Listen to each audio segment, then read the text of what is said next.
neve unë nuk di që votojmë Trumpin o vlla, ne votojmë Ramën ose Berishën. E votojmë ne për ju, por. E votoni juve për neve. Ne emër tuaj, themi ja.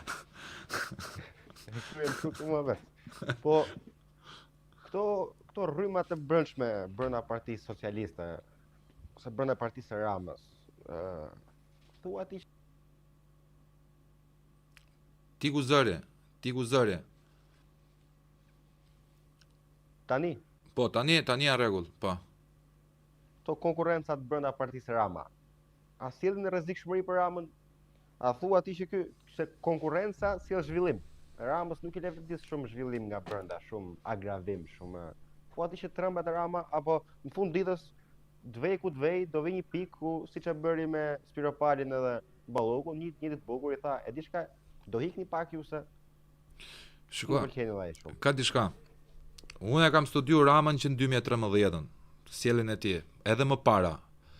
Biles edhe kur kam qenë më shumë e vogël, kur mori drejtimin e Partisë Socialiste, më është dash që t'i futem literaturës, videove, daljeve ti publike në opozitën e hershme, atëherë kur ishe shumë sharmant për pacientët. Nga që fliste bukur, fliste si Fatosnano, kupton, me fjalë të mëdha, me nëjshtime, me gjitha. Ishe shumë tërheqës.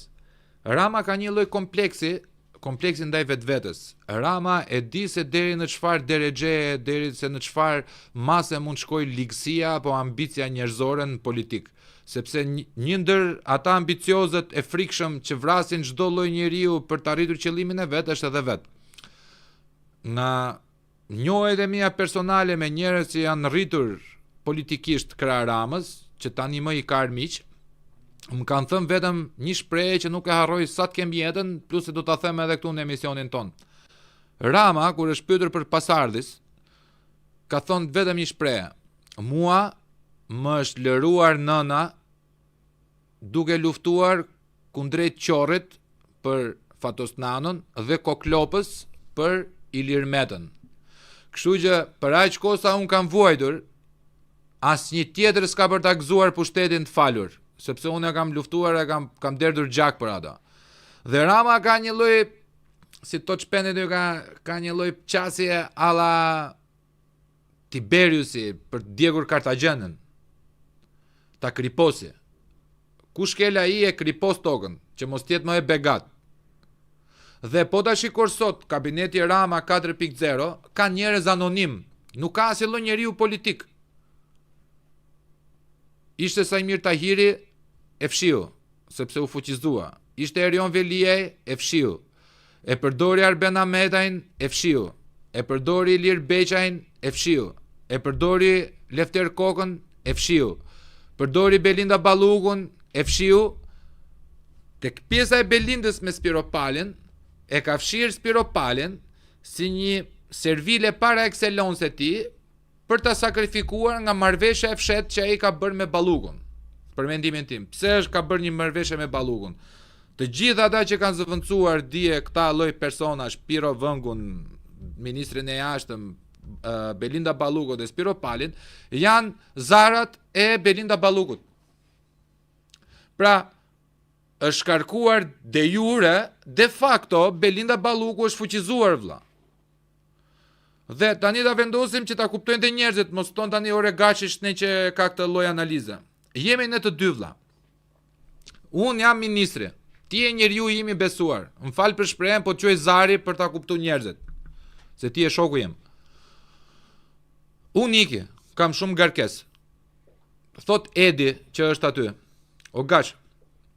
I këti vlla, jep dorëheqën, të ruajmë imunitetin e deputetit, që mos të marrin dot dhe mos të prekin dot.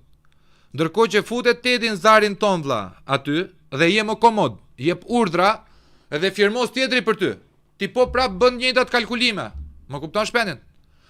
Por Belinda Balluku nuk mund ta lejoj dot Spiropalin të marri pesh politike tani që ajo iku nga politika reale, kupton? Është politikën e undergroundit.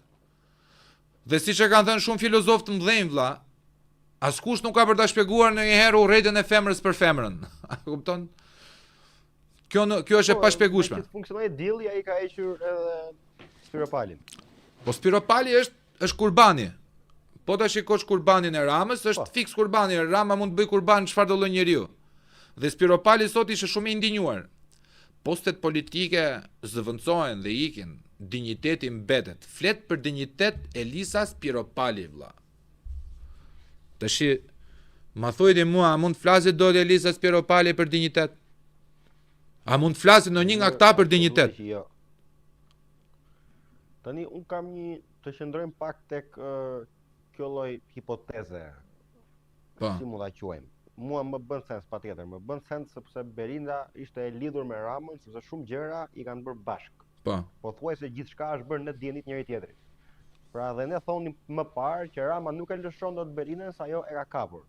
Dhe po ta lëshoja do e marrë me vete. Dhe vetëm mënyra që ai ta lëshonte ishte kjo, që ta lëshonte, mos ta lëshonte realisht, ta lëshonte në thonjza.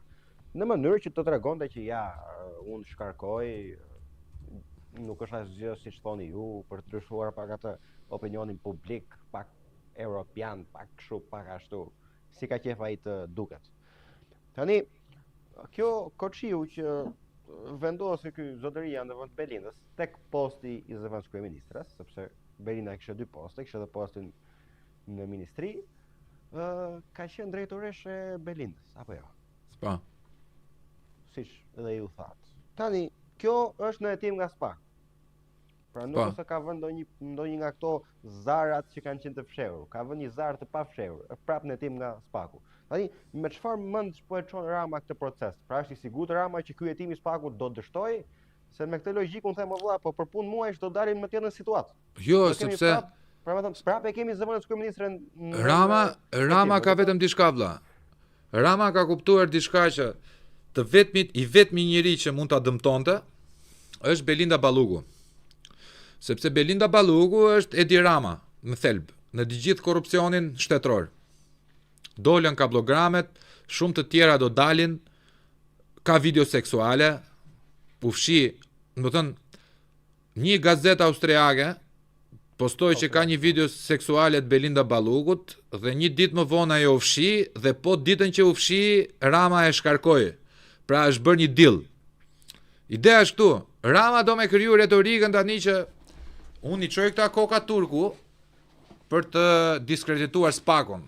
Që SPAK-u çfarë do lloj njeriu tani po e merr, ka dalë si giotin.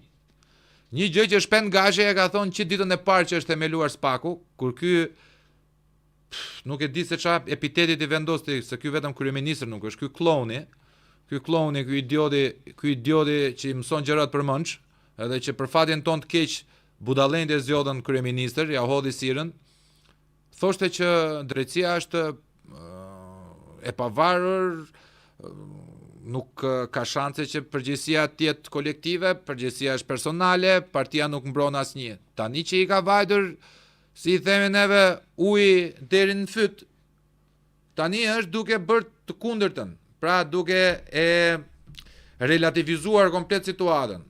Do dali para shqiptar do thoj, këtë drejtësi doni juve, këta nuk na lën me punu.